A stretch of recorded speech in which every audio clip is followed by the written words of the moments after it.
Hello and welcome back, guys. We're now starting a new story, The Symbol of Peace, by just_a_bibblebee, sunshine_bunnybutt. You can find author's profile link in the description. Let's begin Chapter 1, Izuku Midoriya, Origin. You are the incarnation of evil, the hero declared, staring down the villain before him. Assault, robbery, and illegal quirk activity, all during rush hour traffic. Izuku ran forward through the crowd, eager to reach the action ahead. He gripped his backpack tightly, trying to make himself smaller to fit through the shoulder-to-shoulder traffic. What luck! He had been wanting to see this newer hero in action for a while. He might be late for school since the villain was blocking the train station, but it would be worth it to take some notes. Not watching where he was going, he reached into his yellow bag to pull out his newest notebook, the number 13 scribbled on the front, and a pencil. In his haste, he bumped into someone in the crowd. Apologizing, he hurried ahead towards the front. "I got held up, train's down," a man in a suit said into his phone as Izuku passed by. "Yeah, just another villain." The hero leaped off one of the nearby buildings, flipping through the air and landing on a bridge in front of the train tracks where the giant villain was running. Kamui Woods, Arbor. His whole body was made of wood. Izuku began taking notes on the encounter, excited to see the hero prepare his special move. No way. He's using his preemptive binding. Izuku looked up from the front of the crowd, wide-eyed and smiling. Lacquered chain prison, the hero and Izuku said in unison as Kamui Woods' bark-like skin stretched to grow twisting branches off his arm that reached towards the giant. Canyon Cannon. Before Kamui Woods could finish his special move, another hero leaped toward the giant villain.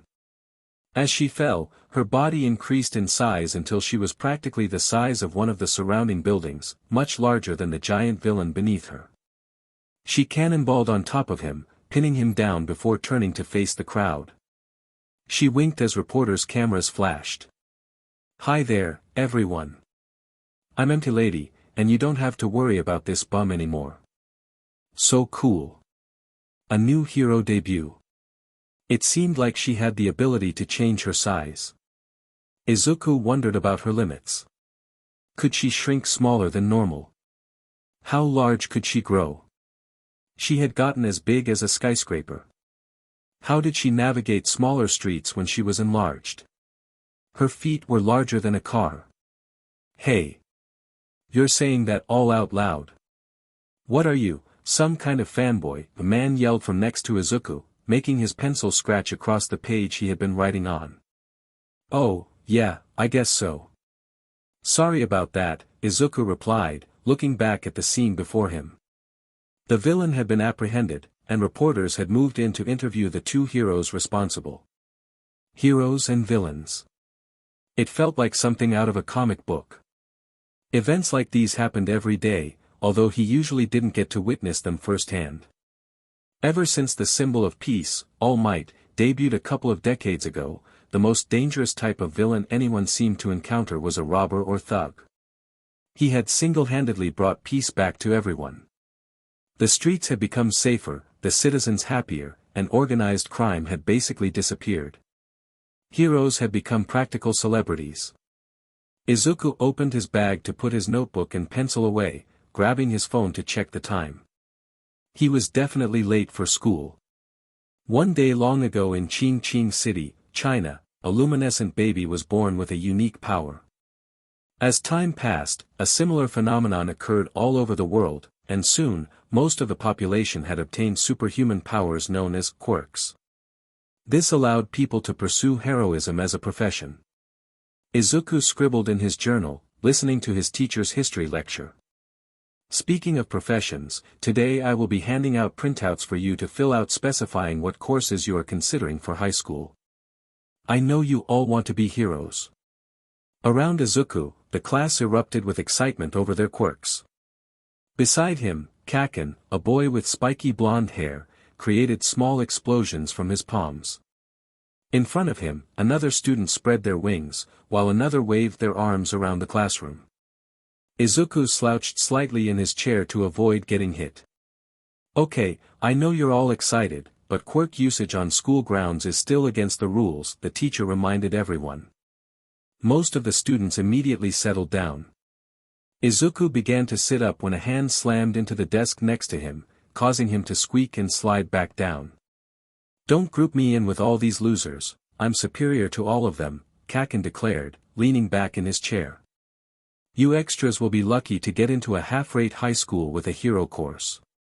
I'm going to UA. How do you plan to get in? The acceptance rate for UA is like 5% or something. It's crazy, the student with wings pointed out. The other students murmured about the difficulty of the exam and their chances. I aced the mock exam, and I'll ace the entrance exam too. I'll be at the very top. Even better than All Might.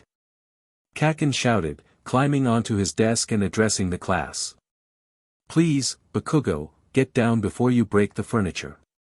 Or yourself, the teacher urged, trying to regain control of the class. Why did I even mention high school? Why did I become a teacher? Yes, Aldera may have its first 2 UA students attending. Isn't that the school you wanted as well, Midoriya? I'll do my best. Izuku replied, bracing himself for the class's reaction. Laughter erupted around him, except for Kacchan, who glared at him while getting off his desk. Izuku shrank into himself.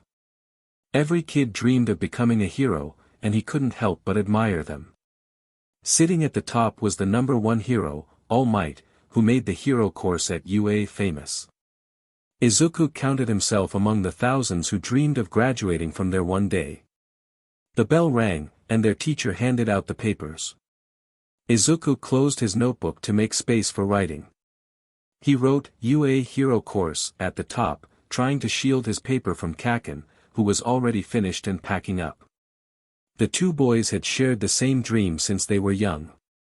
Izuku knew Kacchan would write UA too, that's just who he was.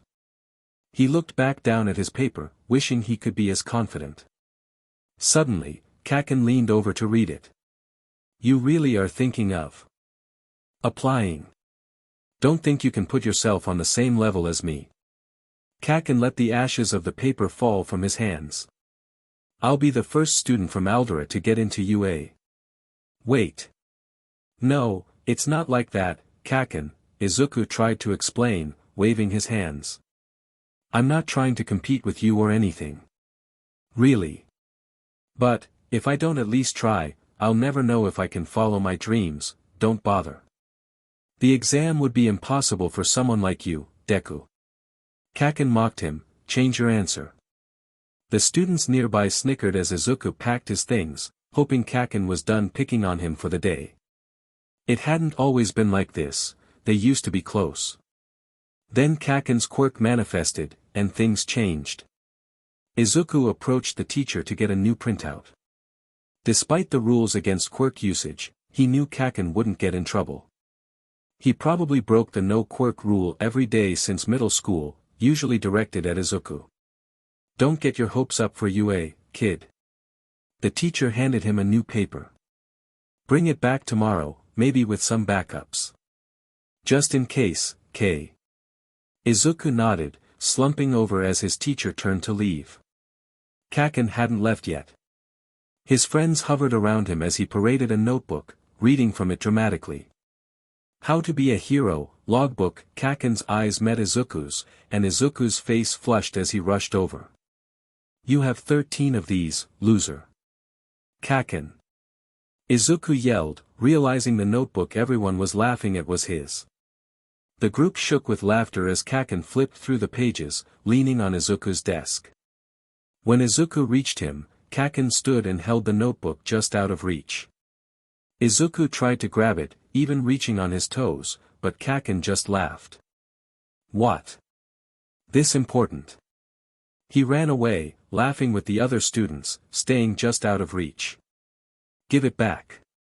Izuku chased after him, trying to cut him off, but he tripped over a chair. The laughter echoed louder. Kamui Woods. Quirk, Arbor. Did you see that new upstart in action, Deku? Kacchan read from his journal while Izuku got back up. He ran over to the window, cranking it open. Wait. Don't do it. Panting, Izuku tried to grab Kacchan's arm as he held the notebook out the window. Kacchan pushed him back with his other hand. Izuku's hands wrapped around his wrist as he looked up into Kacchan's determined eyes. Give up. Got it. You know, if you really want to be a hero that badly, there might actually be another way. Izuku watched as Kacchan let off a small explosion, making the notebook smoke in his hand. He blinked rapidly, trying to remove unshed tears as he looked back at Kacchan. Just pray that you'll be born with a quirk in your next life and take a swan dive off the roof of the building. Another explosion blasted out of his palm as he dropped the notebook out the window. Izuku released Kacchan's other arm and reached out the window desperately, watching the notebook fall out of his reach and land in a fountain in the courtyard below. Water splashed out of the fountain as the notebook sank to the bottom, its pages saturated beyond repair.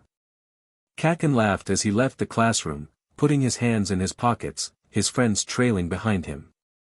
Sitting on the ledge of the fountain, Izuku tried to dry his notebook off with his jacket. He gave the soaked pages a pathetic look. It was useless, even if it wasn't soaked, the explosions had left it burnt and illegible. Ultimately, he decided to tuck it into an empty pocket of his bag. He would figure out what to do with it when he got home. Geez, what would he do if I took him seriously? Izuku mumbled to himself, walking away from the school. He didn't understand why Kacchan would say something like that to him. Joking about such serious matters wasn't right. Even if Kacchan wanted to show off, he should know better. Usually, Izuku tried to keep their parents out of things, but maybe he should consider telling Kacchan's mom.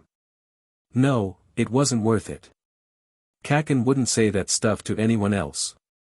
Izuku pulled out his phone, pushing the thoughts away as he walked under the train tracks that separated the school from the block where his apartment was. He checked the news for any other hero sightings.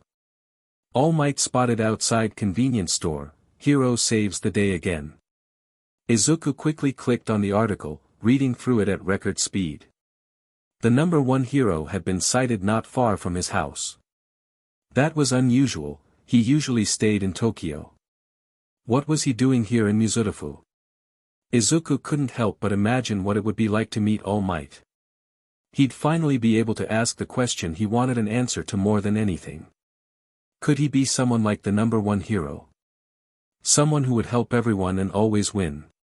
He wanted to be someone people could trust, too. The first time he saw All Might, he had only been 3 or 4. It was a video of him rescuing civilians from a burning building. He thought back to the way the hero laughed vibrantly to calm the citizens down as he made a smiling promise to the world. I am here. Izuku laughed, doing his best to imitate the deep booming sound All Might made. As he imitated the sound, he found himself genuinely laughing instead. It felt so freeing. He left the tunnel and tucked his phone back into the pocket of his school uniform, looking up at the sky. It was so clear, only a few wispy clouds contrasting the bright blue. You would make a good skin suit, a gurgled voice said from behind Izuku. He froze, a chill running down his spine. He turned around to see a green, sludge-like man approaching him from the tunnel. Before he could run, one of the man's gooey hands grabbed his throat. Izuku tried to fight back, reaching for his throat, but the hand was so slimy that he couldn't grab onto anything. He tried to kick the villain, to push him away, but every action against the sludge man brought him closer. The sludge crept up his leg, crawling along his skin, consuming his body. Izuku opened his mouth to scream. Tears stung in his eyes as the sludge poured into his mouth, cutting off air before he could make a sound. If you try to scream, you'll only die faster. Izuku felt the villain's voice reverberate through his bones. His lungs began to burn as the sludge entered his nose. He thrashed in vain, trying anything to get the villain off him. His vision blurred as he tried to take another breath, but it was no use. All he could hear was his heart pounding in his chest. Sobs racked through him, stuck in his chest without air. Everything was spotty. He couldn't breathe. A blast of air spun around him, ripping the villain away. Izuku felt the sludge drag up out of his throat slowly, as if grasping to stay, until it burst out of him all at once. He might throw up. The next thing he heard was like a trumpet, loud and clear. It vibrated through the tunnel, booming through him in triumph. Ha ha ha. Izuku collapsed on the floor. He sat there shaking, muscles tense as his stomach rolled. Through watery eyes, he looked up at the entrance to the tunnel at a muscular shadow. He dry heaved, still able to taste the slime in his throat. The cold pavement was rough under his burning palms. It scraped them when he fell. Finally, he took his first full breath. That triumphant laughter could only belong to one man. I am here. The figure stood against the sun, casting his shadow over Izuku. One hand on his hip, the other holding a soda bottle with the remains of the villain, stood All Might, the two strands of his blonde hair standing straight up towards the sky. He wasn't in his hero costume. Did he secretly live around here? Had Izuku been living next to the symbol of peace all this time? Even the thought seemed impossible. Are you alright, young man? All Might asked. Izuku wiped at his mouth. He was still trying to catch his breath.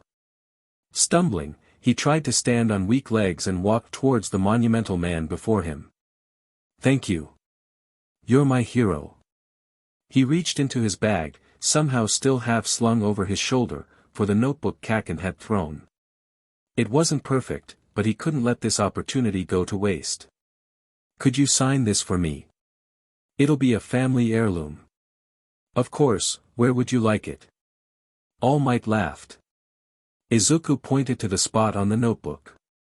As All Might signed, Izuku started rambling a million questions a minute. He couldn't believe the number one hero really just saved his life. Could he really be this lucky? All Might handed the notebook back to him, then looked down at a watch on his wrist. Be safe. All Might called out as he started walking away, coughing to clear his voice. The bottle of slime got put into his cargo pants for safekeeping. Wait! Izuku screamed, running to stop the hero. He grabbed All Might's brief leg. Please, I need to know. Do you think someone like me could be a hero like you? Of course you can, my boy. A hero is a fine job. Izuku let go, and his fists clenched. All Might laughed and crouched down, preparing to take off. Even if they don't have a quirk? Izuku asked quietly, looking down. He hoped that if All Might believed in him, maybe he could find a way. You're quirkless. All Might inquired, noticing Izuku's nod. He paused, his posture shifting slightly. Being quirkless was something so rare it felt almost extinct. Unlike everyone else he knew, Izuku felt ordinary, burdened by a condition that meant he would never develop a quirk. I've known that since I was 4. But I never let it stop me. I love heroes and their quirks. Even if I never have one of my own, is there any way I can still be like you? All Might approached Izuku, placing a reassuring hand on his shoulder. When he spoke again, his voice was deeper, lacking the usual bravado. I'm sorry, but no. A pro must always be ready to risk their life, and I cannot tell you that you can do it without a quirk. This job is simply too dangerous. I truly am sorry, but I need to take this villain into police custody. Perhaps you could consider becoming a policeman or a fireman. They're both admirable professions. All Might stepped back and crouched down, preparing to leap. Izuku watched in awe as his idol soared over the buildings. He rubbed his cheek with his sleeve, feeling dampness. Oh, Chapter 3, Screaming into the void. Izuku was 4 when he learned the truth, not all men are created equal. His mother entered the dim room, dinner in hand, and found little Izuku curled up with his knees to his chest, sobbing as a video played on repeat. When he noticed her presence, he turned to her with a shaky smile and hiccuped, extending his tiny arm toward the screen. I can still be a hero, right, Mom? The dinner plate slipped from her hands, shattering on the floor. She looked at the tears streaming down his face, her forced smile fading as concern took over. Rushing to him, she held him tightly, tears in her own eyes. "I'm so sorry, Izuku. I wish things were different." Izuku tried his hardest not to make any noise as he shut the apartment door. He wasn't quite sure how he got home, just that he was there with the sun setting overhead. The TV was on in the kitchen, playing what sounded like a recap of the earlier incident with the lady. His mom always turned on the kitchen TV when she was cooking. He had hoped she wouldn't be home from work yet. "Izuku. How was your day, sweetie?" His mom called from the kitchen. "I'm making katsudon for dinner. Your favorite." Okay, he thought, maybe he could make it to his room before his mom noticed anything. "Is everything okay, honey?" He heard his mom's voice getting closer, prompting him to make a beeline for his bedroom, bumping into his dad's altar in the hallway as he passed. "Yeah, Izuku swallowed. "I'm just really tired. It was a long day, you don't need to worry." He made it to the safety of his bedroom, ensured the door was fully shut, even turning the lock, and dropped his bag on the floor. He threw his phone on the bed and went through the motions of changing out of his uniform. Grabbing his favorite t-shirt, he looked down at it, seeing All Might's smiling face. Maybe he would get lucky in the next life. Izuku remembered coming home from the hospital after learning about his quirklessness. His mom had made katsudon for dinner then, too. He had run straight to the computer and begged his mom to pull up that video All Might's debut. The hero profession had existed before him, but none had done as much as All Might. On the day of his debut, All Might had suddenly appeared to save 100 people from a burning building, all while smiling. All the other heroes had already given up before he arrived. He was so confident, so warm. It was everything Izuku wanted to be. His mother's words had cracked a part of his heart that day. Why couldn't she have told him that he could do it? Why did she have to apologize? The crack was opening again. Izuku could feel it. Clenching the shirt in his hands, he tried to mimic All Might's laugh. Ha, his throat still burned from the earlier incident, and he doubled over coughing. He tried to laugh again, but it was too high-pitched. He tried again, and the laugh quieted, turning into a sob. Everything hurt. Tears started to fall down his face. Izuku let go of the shirt and slammed his arms into the floor. Once. Twice. His fists came down a third time, and he looked around his room. All Might's face was everywhere. He had spent years collecting everything he could to support the hero. Another sob escaped him. When did he fall to his knees? He stood, a sudden strength bubbling inside him. The first poster was off his wall before he knew what to do with it. It was a classic with All Might posing in his red and blue costume, hands on his hips. Tearing All Might's head off, Izuku ripped it in half and tossed it aside. He looked around the room. Another one. This one in his Golden Age costume, holding a peace sign next to his smiling face. He grabbed it and tore it to shreds. Another one. Another. He did the same until every poster with All Might in it was destroyed. Then, he saw the action figures. He swiped his arm over his desk, dresser, and shelves, throwing every figure of All Might he owned into the trash. Glass broke somewhere. It wasn't enough, All Might was still contaminating his room. The comics came next, then the sheets. Izuku didn't stop until everything he owned with All Might on it was either torn, shattered, thrown, or ripped to shreds. Only then did he stop. He stood in the middle of the room, surrounded by the remains of what were once his most treasured belongings. His chest rose and fell as he tried to catch his breath. He was hyperventilating. He collapsed on the floor, his hands coming up to his hair as he pulled hard. Izuku shut his eyes, closing himself away from the world. Somewhere, far away, his mom knocked on his door and called for him. Izuku didn't hear her. All he could think about were All Might's words, "I cannot tell you that you can do it without a quirk. This job is simply too dangerous." That's what everyone always told him. Quirkless loser. He had always known, really. But he thought All Might would be different. No one ever believed he could do it. So, All Might shouldn't change anything, his rejection. It didn't matter. Nothing mattered. Not Kacchan. Not All Might. Not any of them. Izuku jumped up and grabbed his bag, wiping his eyes of the useless tears. He rummaged around in his bag until he found the paper from class. Taking it to his desk, he grabbed a pen and dropped it when his hand throbbed in pain. One of his fingers wasn't working right. He didn't care. Picking the pen back up, he filled it out, writing down every available hero course he knew. When he ran out of names, he grabbed his phone and wrote down every school he could find. Someone had to accept him, he only needed one. Just one. Izuku Midoriya would become a hero, and he would prove to the entire world that he could do it. No matter what. Chapter 4, U Entrance Exam. The practical. As Katsuki marched through the archway entrance to UA's school grounds, he tried to take in the moment. Soon, this would all be his.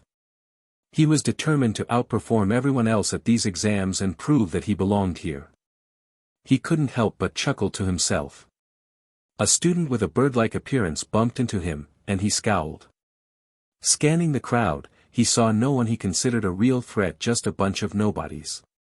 In front of him, a boy stumbled on the stairs but was saved by a girl who reached out just in time. The boy began to float just inches from the ground, his curly green hair obscuring his face. The girl said something to him that Katsuki couldn't hear and touched her fingers together. The hovering boy then fell to the ground. As Katsuki approached, he realized he recognized the boy. His hands started to sweat, small explosions bubbling across his palms. "Oi, nerd!" Katsuki called to the green-haired boy on the stairs. The boy jumped and slowly turned around, startled. The girl who helped him quickly moved along. "Kacchan," Deku stammered. "Get out of my way now. Before I send you sky high," Katsuki said, stepping closer. He glared at Deku, who stood frozen, his round eyes beginning to glisten with tears. Good luck with your exam. We should both try our best, right?" Deku replied, still not moving. He fidgeted with his backpack strings, as if waiting for something. Frustrated, Katsuki pressed on. "A useless Deku like you can't pass. We're on totally different levels." Deku abruptly turned toward the building. Before Katsuki could stop him, he was climbing the last of the stairs. Was that nerd looking down on him? Katsuki ran after him and grabbed his arm, calling, "Deku. I am going to pass. You'll see, Kacchan, I am going to be a hero," Deku declared, pulling away from Katsuki's grip. "You can't compete with me. You can't stop me." Deku's emerald eyes widened with determination. He stepped closer until they were almost nose to nose. "You better find a seat before they start the test, Kacchan." Deku walked away, disappearing into the exam room. Useless. There was no stopping him. Katsuki let another small bubble of sweat burst in his palm before he dared to move. He wouldn't let that nerd make him late. It didn't matter if Deku tried to compete, he was still just Deku. So why bother? He plopped himself in the back of the room, trying to calm down and prepare for battle. Below him, Deku mumbled to himself about the rules of the exam. "Shut up, you nerd!" Katsuki shouted. It seemed like a good idea until another student in glasses stood up and told him to be quiet. Katsuki grumbled and slouched in his chair. A tall, lanky man with spiked blonde hair and a leather outfit walked up on stage. He wore bulky headphones and had a speaker device around his throat. He grabbed the mic placed center stage. "Welcome UA candidates, thanks for tuning in." Katsuki covered his ears as the man, a hero named Present Mike, greeted everyone. "Is everyone ready for this exam?" Silence. "Keeping it mellow. That's cool too. Let's go over how this practical is going to go down." Today, you rockin' heroes will be doing 10-minute mock battles in a super hip urban setting. Gird your loins, my friends. After this, you'll be heading directly to your specified battle zones. Katsuki looked down at his card to check what battle zone he was assigned to, hoping Deku would be in the same zone. Then he could crush him. Leaning over the desk, he craned his neck to get a glimpse at Deku's paper. Deku looked up and smiled, moving his paper into view. But as soon as Katsuki scowled at it, he quickly turned back around. Different zone. What are you doing? Our instructor is explaining the exam to you, have you no respect? The same student who had yelled at him earlier hissed, adjusting his glasses. He stared Katsuki down until he slinked back into his chair. Katsuki watched as the boy's glare shifted to Deku, who began muttering again. Katsuki couldn't help but smirk at Deku being called out. Serves him right. Okay. Let's look at your targets. Present Mike explained the rules for the practical exam. In every battle zone, you will encounter 3 different types of opponents. These foe villains have been assigned a point value. So choose your opponents wisely. Your goal for this fight is to use your quirks to raise your scores by smashing the villains. However, if you use your quirk to attack another examinee, you will be immediately eliminated and pulled from the exam. You hear? Excuse me, the student with glasses stood up, arm raised. On the printout, there are 4 types of villains listed, not 3. If this is an error on official UA materials, it is unacceptable. This is the most prestigious school in the country. A mistake like this just won't do. Thanks for calling in with your request. Don't worry, the 4th villain type is worth 0 points. They're just an extra obstacle we're gonna throw at you to shake things up a bit. There'll be one in every zone. You should think of it as a hurdle to try and avoid. You probably could beat it, but there's really no point. The best approach is usually to ignore it and focus on the ones that count. Additionally, glasses pointed sharply at Deku. You with the unkempt hair. You have been muttering this whole time. Stop that. It is not becoming of this institution. Deku slouched and mumbled an apology, covering his mouth. Glasses turned back to present Mike and bowed, thanking him before sitting back down. Katsuki couldn't help but snicker at Deku being called out. Serves him right. Welp, that's all I got for you. Good luck out there. Before you go, let me lay some wisdom on you all. As Napoleon Bonaparte once said, a true hero is one who overcomes life's misfortunes. Now that's a tasty soundbite. Everyone gathers around the giant gate labeled in red with the zone number for Izuku's exam group. It towers above him, hiding the vast landscape behind. As the 1-minute countdown for the exam begins, shown in giant numbers on screens angled on either side of the door, Izuku makes his way forward. He spots the girl who had helped him earlier and considers thanking her, feeling he may have made a bad impression by not saying anything after she saved him from falling. Just as he approaches her, a blue-haired boy steps in front of him. Leave her alone, she's obviously preparing for the test. You should focus on yourself, he says, interrupting Izuku's thoughts. Before Izuku can respond, the countdown stops, and the starting noise blares overhead. The doors open, revealing an entire city beyond. Everyone rushes inside as soon as the doors are fully open. Izuku, still stunned by the scale of the testing grounds, is one of the last to move. He pulls himself out of his thoughts and runs to catch up. Suddenly, a metal arm slices through the air, aiming for him. It's a robot with a giant green one painted on its chest. Izuku dodges the first attack, ducking just under the swing. When it goes for a second swing, a sparkling silver laser beam shoots straight through the robot's head, narrowly missing Izuku. He quickly rolls to the ground, trying to recover his breath. The boy responsible for the laser, wearing a strange metal belt, is already running to the next target. Izuku knows he has to score points to pass, so he pushes down his anxiety and looks for more robots to attack. He runs through the city, searching for any remaining robots. Just then, he hears a crash up ahead. He races towards the sound, knowing time is running out. As he approaches, he sees a giant shadow emerging. A massive robot rolls through one of the blocks, towering over most of the buildings. On its chest is a giant red zero, one of the special robots present Mike mentioned.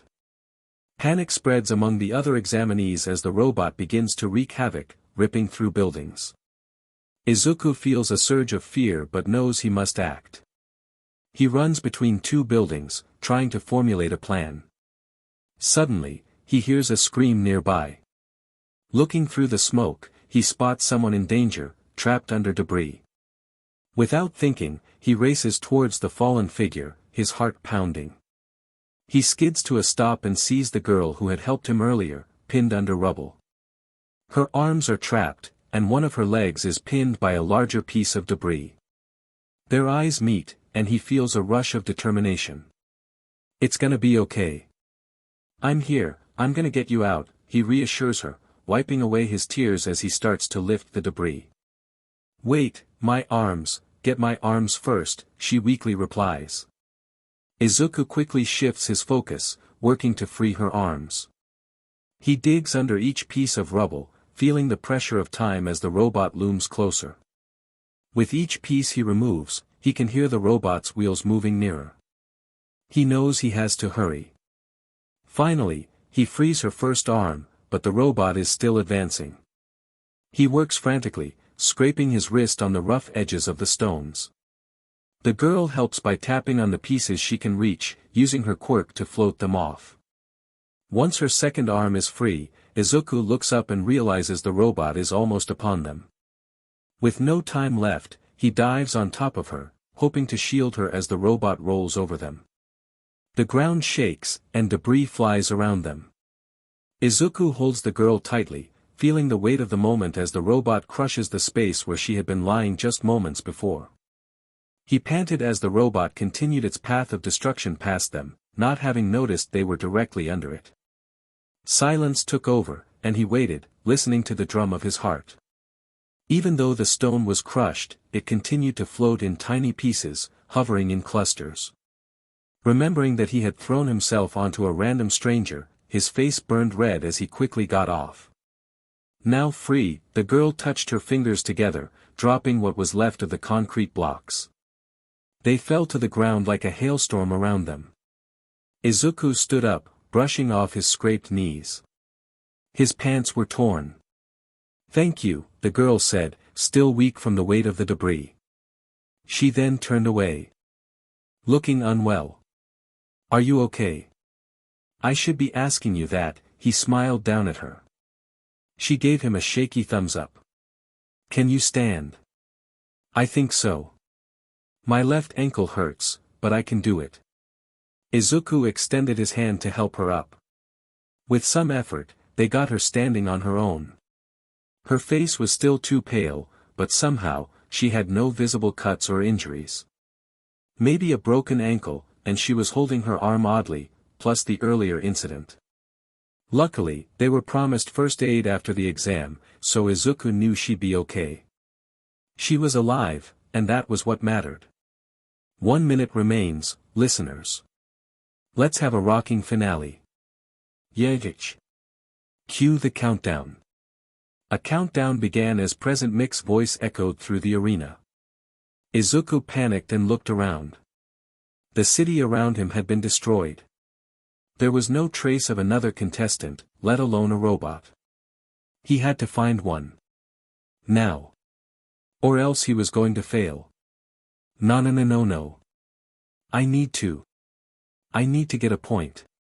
Izuku ran off, looking for a robot, any robot. Wait. Don't you have any? The girl reached for him, but he couldn't hear her. He was already running towards the giant zero-point robot, following the path of destruction for any chance of hope. 30 seconds. He spotted one. If he didn't stop, he might make it in time. He could only hope it hadn't been damaged by another examinee or the zero-pointer. He didn't have time to find another option. He tripped on some of the scattered concrete, barely staying upright. He couldn't fail now. He was so close. 20 seconds. He ran as fast as his legs would take him. Just 1 point. If he could get just this 1 point, then maybe his written exam would be enough to pull him through. He had to keep hoping, he couldn't give up. The robot was right in front of him, an orange 3 on its chest. 10 seconds. Just 1. The robot charged at him, and he easily swayed under the first strike, preparing an attack of his own. It was in range. He could do this. All he needed was this one robot. He aimed a kick at the robot as the final buzzer sounded. The robot collapsed. Time was up. Izuku's kick swung right over the fallen robot. His foot landed firmly back on the ground as he stared at the defeated robot. Tears flowed down his face, saturating the earth below him. Izuku collapsed, falling to his knees. No. No, it couldn't be over. Not 1 point. I didn't even get one. Izuku scratched away in his new journal, the number 14 inscribed on the front. On his computer screen, he had a series of articles pulled up going over recent nearby hero activity. Over in Kyoto, Hawks, the number 3 hero, had been making big waves. His quirk allowed him to control sharp feathers that grew from his back. The hero had a meet and greet coming up that was already sold out. Apparently, all the proceeds from the tickets were being donated to homeless shelters across Japan. Interesting, but not useful. Izuku closed the tab he had open on Hawks, clicking to the next article. Hero dead in Tsuru, the title read. He leaned into the computer. Dead. The hero, who went by the name Funk Man, was found in an alleyway outside his agency. Multiple injuries and BLD loss, but most haunting was the kanji for stain carved into his forehead. The killer was still out there somewhere, with no leads to his whereabouts. What kind of person would do something like that? Izuku, come quick. Izuku's mom called for him, pulling him out of his thoughts. He could hear her footsteps tumbling down the hall, then a crash. Mom! Izuku ran out of his room, opening his door to find her on the floor of the hallway in tears. They're here. She crawled towards him. One hand was filled with over a dozen letters. Izuku helped her off the floor. From the schools. His mom shoved the letters into his hands, smiling widely at him. He stared at the envelope on top with UA's stamp on the front. I didn't even score 1 point. Why would UA send me such a large envelope? There's no way I could have gotten in. What if they're all rejection letters? Izuku. He looked over to his mom, noticing the look on her face. Why are you just staring at them? Go ahead, open them. Oh. Right, sorry. I just spaced out there for a moment. He looked back at the letters. I'm just gonna go open them now. Izuku scrambled back to his room. He didn't want to see the disappointment on his mom's face again. He placed all the letters down on his desk, covering his still open notebook. First, UA. He had to know. He set the others aside and ripped into the school seal. Inside was a packet of papers that he quickly pulled out. A small silver disc fell out of the envelope onto the desk. Upon impact, a projection of the UA school symbol popped up. Izuku jumped back, dropping the packet on the floor. This was so cool. His heart raced. Could he have passed? Did he make it in? After a few seconds, the symbol turned and disappeared, replaced by All Might's bright smile. I am here. All Might backed away slightly, posing dramatically. As a projection now. Wait. All Might. I thought this was from UA, Izuku frowned. Why? He had put so much energy into avoiding the hero since that day. Why was All Might here right now? Yes. It is true, I didn't just come to fight villains. I am here as UA's newest faculty member. From the side of the screen, a hand signaled for All Might to speed things up. What? He stared blankly, the stark light of the projection harsh on his face. All Might wasn't a teacher. Why would he be a teacher? I have how many of these to do? Oh boy. Moving on. All Might briefly coughed into his fist. Even though you passed the written test with flying colors, you scored 0 points in the practical exam. Sorry, Izuku knew that. How could he not? He grabbed onto his pants, squeezing his eyes shut. Memories of the broken pieces of cement under his nails and being pelted by stones from all directions flooded his mind. The final moments of that exam replayed in his head for weeks. Was there something he could have done differently? The thoughts tumbled around, keeping him up at night. Still, a part of his heart held on to hope that maybe, somehow, he would get in. But deep down, he should have known better. This was not an acceptance letter. However, thanks to your written exam scores, UA would be delighted to have you join our General Studies course. The first tear escaped, falling down his cheek. He rubbed at it furiously. He didn't make it in.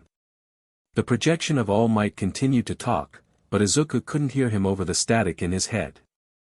His dreams of following in All Might's footsteps felt shattered. How was he going to tell his mom? How would he face Kacchan? Izuku gasped for air through his sobs. Maybe it was better this way. If he'd gone to UA, he would have had to see All Might every day. He didn't want that. If he wanted to be a hero, to prove he deserved to be one, then he couldn't stop. After all, wasn't he only dead set on UA because of All Might? That's why he had backups. There had to be at least one letter in that pile that wasn't a rejection. All he needed was one. Izuku reached for another letter, slicing through the envelope. Thank you for your application. After careful review, we are unable to accept you at this time. He threw the letter away. Another letter. We regret to inform you that we cannot offer you admission. Rolling the paper into a ball, he tossed it with the others. He reached for the next letter. He only needed one. We appreciate your interest and wish you the best of luck on your future endeavors. A tear fell onto the page. Izuku ripped the letter apart. Just one. Letter after letter, he read the same words. Some schools tried to offer him a secondary track, but most completely refused him. The projection turned off at some point, leaving the room dark, the blinds drawn shut. By the 8th letter, he was barely reading the words on the page. His sobs had quieted, but tears continued to leak from his eyes, dripping down his chin. Just one. Around him sat nearly a dozen torn failures. Izuku reached for the final letter. His hands shook as he opened it. If this was a rejection. No. Please, just one say yes. He unfolded the paper, reading the first line. Congratulations and welcome to the Arida Rising Heroes track. Izuku had to read the first line 3 times, just to make sure. He sobbed, holding the paper close to his heart. Overwhelmed by relief, he leaped out of his chair and ran out of his room, almost faceplanting into his bedroom door. He had to tell his mom. She was in the kitchen, and he could hear the TV playing the news. MOM. I got in. I'm gonna be a hero. She ran out of the kitchen, apron on, and they crashed into each other, falling to the floor. They sobbed together, and she held him in her arms, smiling. When she read the letter, she looked at Izuku with tears in her eyes, kissed his forehead, then pulled him into the tightest hug imaginable. I'm so proud of you, Izuku. So maybe it wasn't UA, but that wouldn't stop him. He was going to be a hero. No one could take that from him. As April arrived, the academic year began. Katsuki felt invigorated as he walked back through the gates of UA. He never doubted his victory.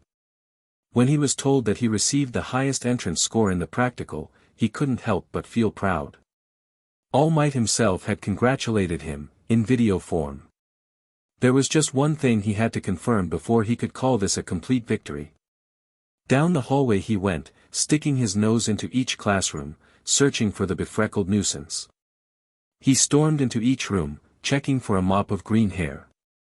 The hunt started with the very lowest class and worked through every room. One of the students asked if he was lost, and he scoffed at them, slamming the classroom door quickly. He wasn't satisfied until even Class B, the other hero class, was Deku-less. Katsuki eventually arrived at Class 1A.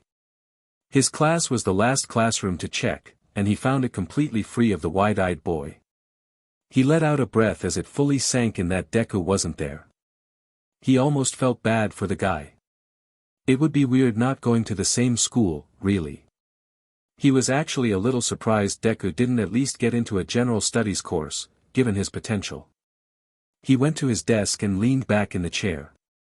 "No Deku," Katsuki muttered under his breath, sounding almost bittersweet about the whole thing. "Who's Deku?" a boy with red hair behind him asked, poking his shoulder. "No one," Katsuki responded flippantly. That's right. No one knew anything about Deku. It was a new start. Katsuki could finally put the nerd and his dreams behind him. "Take your feet off that desk," now a glasses-wearing student pointed at Katsuki. "It's your first day, and you're already disrespecting this esteemed institution. How did someone like you get in?" "Ha!" Katsuki jumped out of his chair.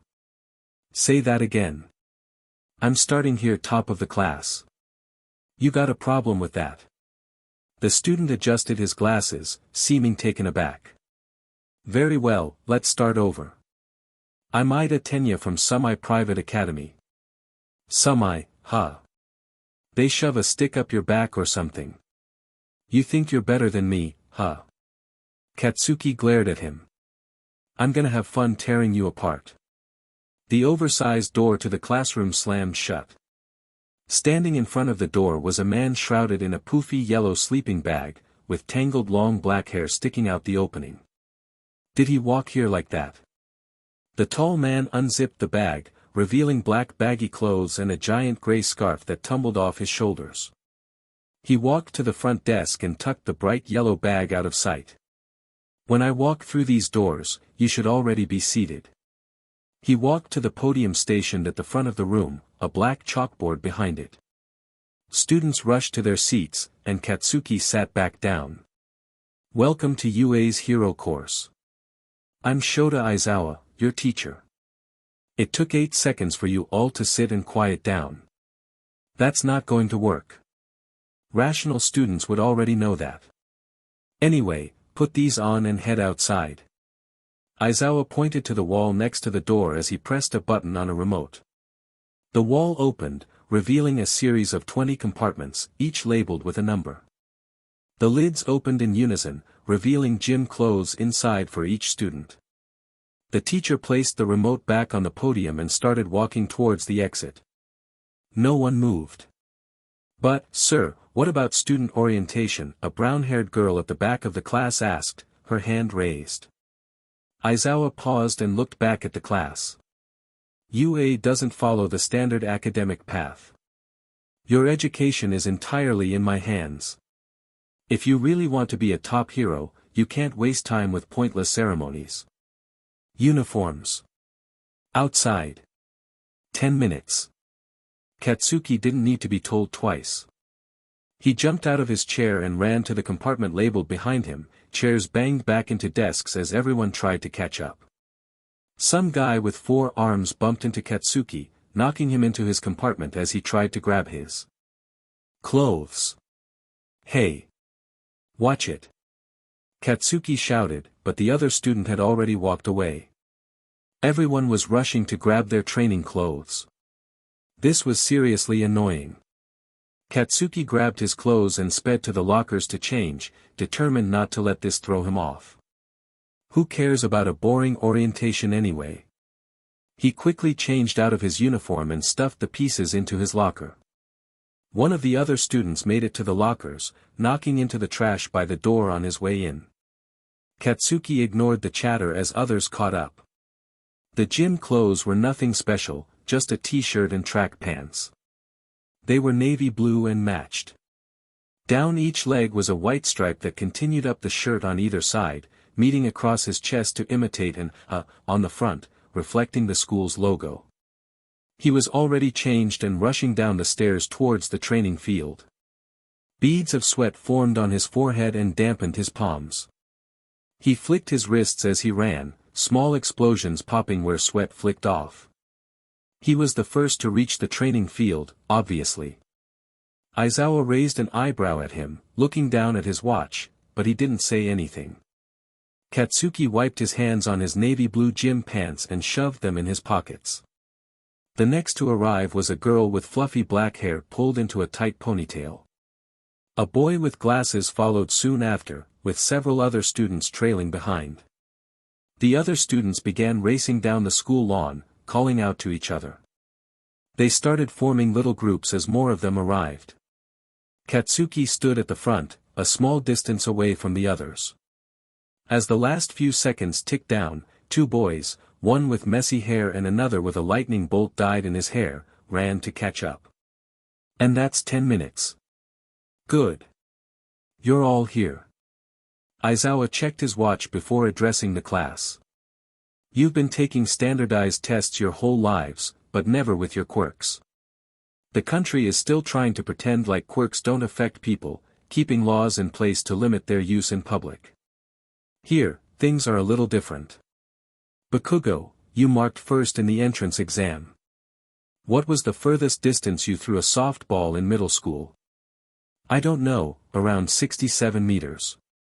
Aizawa tossed a ball in Katsuki's direction, and it landed firmly in his hand. Try again now. With your quirk. Katsuki didn't hesitate. He instantly wound up to throw the ball, releasing an explosion at the last moment to propel it further. Take this. The ball blasted out of his palm and shot into the air, a stream of fire trailing behind it. It was still soaring when it disappeared from sight. All of you, Aizawa addressed the rest of the class, need to know what your real limits are. It's the most rational way to decide your potential. 2 meters. Beat that. Aizawa held up the tracker to show the class Katsuki's distance for the ball toss. He looked back at the other students and wasn't disappointed. Several students' jaws dropped, while others stared at him wide-eyed. Their shock quickly gave way to excitement as they prepared for their own turns to try using their quirks. Let them try and beat me, they don't stand a chance. Katsuki sneered at the boy with glasses. It felt good to let loose like that. He turned back to the teacher, still proud of his score. If you think this looks fun, you are sorely mistaken. You only have 3 years here to become exceptional heroes. This is not playtime. Aizawa's expression grew serious as he looked at all his students. Today, you will be competing in 8 physical tests. You already passed the entrance exam, but now you need to prove your potential to me. Whoever has the lowest score at the end of class will be immediately expelled. Expelled, a girl shouted from behind Katsuki. He didn't jump, but when he looked over his shoulder, he couldn't see who said it. A pair of floating clothes caught his attention. So she's invisible. The girl exclaimed, wait. You can't send any of us home, we just got here. I have the authority to run this class however I see fit. That includes expelling every single one of you. For the next 3 years here, I will throw one challenge after another at you. If any of you have a problem with that, drop out now. Katsuki tried to stand tall, refusing to be intimidated. Beside him, the boy with messy hair shifted nervously. A couple of students behind him took a step back, but no one left. Katsuki felt a thrill at the thought of starting the tests. It was a chance to show everyone here who's at the top and prove that he came first in the practical for a reason. He was going to blow them all away. Let's begin. Bakugo, since you already threw the softball, I'll consider that your first score. Everyone else, line up and prepare for your turn. Show me why you deserve to be here. The students began running through the separate tests. First, they finished the ball toss. Each of them, minus Katsuki, walked up to try and beat his score. Most of the students struggled to throw the ball even with their quirks, and Katsuki couldn't help but scoff at their efforts. He was confident he would score the highest without even trying. However, when Ponytail approached and grew a cannon from her stomach, he was taken aback. She placed the ball in the cannon and launched it into the sky, scoring an impressive that was too close for comfort. The last student to throw was a short brunette with a round face and pink cheeks. Something about her seemed familiar, which puzzled him since she appeared quite plain. Aizawa handed her the ball, and she tossed it gently, sending it soaring without descending. A murmur of awe spread through the crowd. Katsuki's eye twitched in disbelief. How was it not falling? Then he remembered seeing her at the entrance exam. She was the one who caught Deku with her quirk. She must have a gravity quirk, which annoyed him. Aizawa held up the meter tracker, and the infinity sign glowed on the screen. Infinity. Katsuki narrowed his eyes. Her name was Ochiko Uraraka.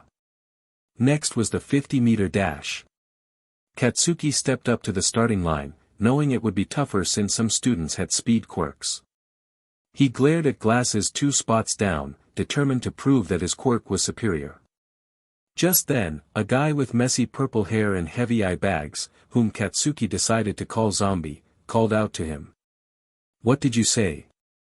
Katsuki responded, but everything went black. Suddenly, he found himself at the finish line with Zombie hopping off his back. Confused, he looked around and realized the 50-meter dash was over, and he had placed third. Sparks ignited in his palms. The next test was grip strength, which he found boring. Who cared about grip when it came to real battles? Then came the repeated side steps. When it was Katsuki's turn, he attempted a technique he hadn't practiced much, resulting in a clunky execution. He tried to launch himself into each step with small explosions. While it was faster than usual, it wasn't perfect. His quirk allowed him to create explosions based on the sweat he built up, but precision had always been a challenge. Some explosions were stronger than he intended, knocking him off course. After he finished, a student with sticky ball in his hair used them to bounce between the lines, looking ridiculous. Katsuki found it pathetic. The standing long jump was next, and he was determined to excel. As soon as the whistle blew, he launched himself into the air, landing well beyond the mark. He used an explosion to brace his fall, feeling confident. However, he was shocked when one of his classmates used a naval laser to propel himself into the air, mimicking Katsuki's move. His eye twitched in frustration. They moved on to the seated toe touch, which he aced, followed by sit-ups that left his abs burning. Back in middle school, he had the highest score, but he had to drop out while 3 others remained. Shortly after, the boy with white and red hair stopped as if he forgot it was a competition. It wasn't over until the final student sped past after consuming something sugary. By the time they reached the long-distance run, Katsuki was seething and drenched in sweat. He let a few drops burst in his hands to maintain control. Aizawa lined everyone up at the start, but Katsuki didn't wait for the countdown before taking off. He propelled himself forward, determined to show everyone he was the best. No one could keep up with him, not even those with speed quirks. As he laughed into the sky, someone zoomed past him, leaving engine fumes in their wake. Katsuki tried not to cough. There was no way he would lose to glasses. He pushed himself to his limits, increasing the speed of his explosions. Suddenly, an ice trail formed beside him, and the boy with the blank face raced ahead. "Sorry, you're in my way," Splithair said as he glided along the ice path he created. "Damn it. You're in my way," Katsuki shouted, trying to speed up despite his protesting shoulders. The finish line came into view. "Damn it." Katsuki finished the race in 3rd place, wanting to scream. Small explosions crackled in his palms, and his forearms ached. He clenched his fists, trying to contain his frustration. This was a terrible test, a terrible competition, and a terrible teacher. "All right everyone, let's go over the results," Aizawa announced, gathering the students. "I've ranked you all from best to worst. I won't go over individual scores, just the overall list. The teacher projected the results, and Katsuki searched for his name at the top. To his shock, he saw Yoorozu Momo listed where his name should be. How could anyone beat him? He wasn't even in second place. That was Todoroki Shoto. Katsuki Bakugo was third. How could this happen? He had placed first in the exam. No one should be able to keep up with him. How did he fail? Oh, and I was lying. No one is getting expelled today, Aizawa said with a deceptive smile. That was just a rational deception to ensure everyone did their best. This was it, his starting line. Starting today, Izuku Midoriya was finally a hero course student, ready to move forward toward his goals. As Izuku rushed to the door, his mom stopped him. "Sweetie, don't forget your lunch," she said, handing him a pack of food and pulling him into a warm hug. She kissed him on the cheek and held him tightly for a moment longer. "Good luck." "Mom, I'm gonna be late," Izuku exclaimed, trying to escape her embrace. She always got emotional on the first day of school. When she finally let go, he noticed tears glistening in her emerald eyes. "I can't believe my baby is in a hero course," she exclaimed. "I love you, Mom," Izuku replied as he stepped out the front door, heading to the train station. The hour-long ride to school was a big change for him. Previously, he could walk to school since it was so close. But this was just the beginning. New school, new start, new faces, and new experiences awaited him. No one from Aldra was going to his high school, not even Kacchan. That felt strange, considering he and Kacchan had been in the same school since they were little. On the train ride, Izuku couldn't help but wonder what Kacchan was doing on his first day at UA. He knew Kacchan had gotten in, there was never any doubt in his mind. Kacchan was probably on his way to school with a confident smile. Izuku reminded himself not to feel upset about attending different schools. Maybe everyone at his new school would be really nice. To pass the time, Izuku pulled out his phone.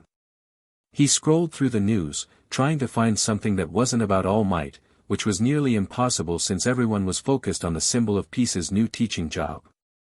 Switching gears, he put on his headphones and browsed through videos. He decided to watch some older fights to study the hero's techniques. Just as he was about to click on a video of Eraserhead, another title caught his eye, Hostage Saved by Number 2 Hero. He clicked on it, intrigued by the unfamiliar incident. The video was shaky, filmed by someone who seemed to be running toward the action. On screen, a towering hero with flames reflecting off his metallic armor approached a villain holding a boy, who looked about Izuku's age, with a knife at his throat. Before Izuku could see what happened next, a wall of flames erupted in front of the camera. The brightness made him squint, and he heard someone scream. The camera turned toward the sound, revealing a figure in the distance, desperately trying to extinguish the flames. That move. Why would Endeavor do something so dangerous to bystanders? Stay back. Izuku heard Endeavor's voice booming through the flames, warning nearby civilians. Another hero, Backdraft, arrived on the scene. He created a barrier of water pumps around the flames, protecting the civilians. The camera struggled to capture the action through the dense fire, and Izuku could hear coughing from the smoke. Suddenly, the wall of flames collapsed, extinguished by Endeavor's quirk. The villain was on the ground, subdued, while Endeavor placed quirk-canceling HNDCFFS on him. Behind them, the rescued boy sat on the ground, trembling and hugging his knees. A crying man rushed forward from the crowd, shouting to the boy, who looked up at the sound. Backdraft approached the boy and said something that the camera couldn't pick up. The boy nodded, tears streaming down his face as he tried to run to the man. "That's my son," the man cried, reaching over the barrier as the boy rushed to him. They embraced, exchanging words that were too quiet for the camera to capture. As Endeavor led the villain away, the recorder tried to get closer. The father bowed and thanked the hero for saving his son. The boy, in gratitude, attempted to hug the number 2 hero. Izuku strained to hear Endeavor's response, which made his blood boil. "Get out of my way." Endeavor replied coldly, his expression stern as he guided the villain away, and the video ended. Izuku had never been a fan of Endeavor, but he couldn't believe he had missed this incident. The video was dated 3 months prior, and it should have been all over the news. From everything he had read, Endeavor's treatment of the hostage was unacceptable. He had completely ignored the boy, failed to help him find his family, and dismissed his gratitude. The boy's safety should have been Endeavor's top priority. Frustrated, Izuku squeezed his phone. When he finally arrived at his stop, he glanced at the time and felt his stomach drop. He was running late. Next time, he promised himself, he would catch an earlier train. He hopped off and sprinted toward the school, grateful for the sprint exercises he had done over break. Izuku's new school, Arida Academy High School, came into view. Located on the outskirts of Shizuoka, it looked like any other high school, with its cement walls and windows lining the inner courtyard past the gates. But the appearance didn't matter to Izuku, what was important was the budding hero course. Arida Academy had just started its hero course, with only around 15 graduates so far.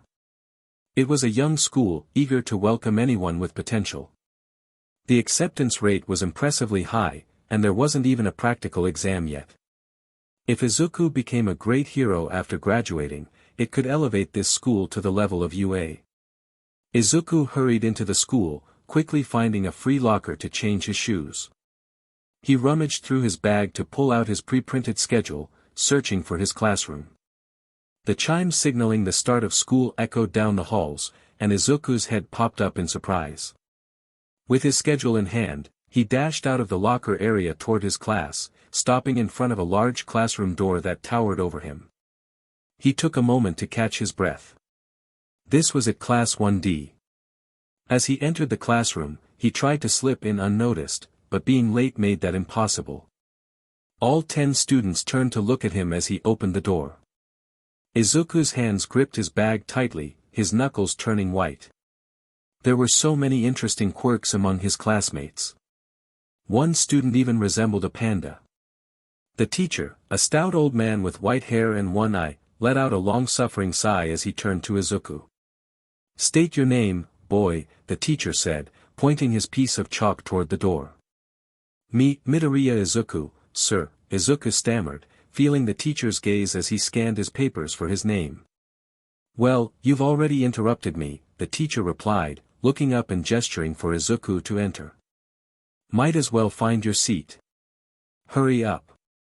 The students snickered as Izuku made his way to the only available seat at the front of the class, feeling their eyes on him.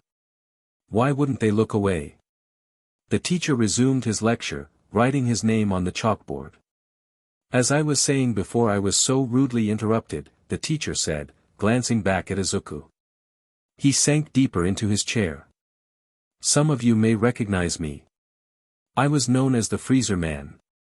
With my quirk, Frozen Gaze, I could freeze people for up to 30 minutes if they looked me in the eyes.